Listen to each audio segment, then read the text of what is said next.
Hi Form friends, Becca here. I'm one of the registered dietitians here on the clinical team at Form. And this week's product of the week, the garlic press. To use it, first grab your fresh bulb of garlic.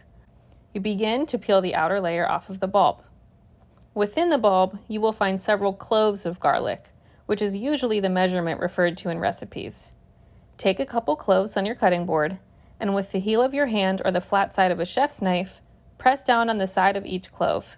This is the easiest way to get the outer papery layer off of the garlic clove. You'll want to discard this. It's okay if the clove gets a little smashed. Next, you may chop off the little root end of each clove with your knife.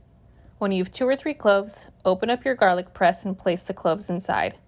You'll see little holes inside of the garlic press. This is where the garlic is pushed through and it comes out perfectly minced.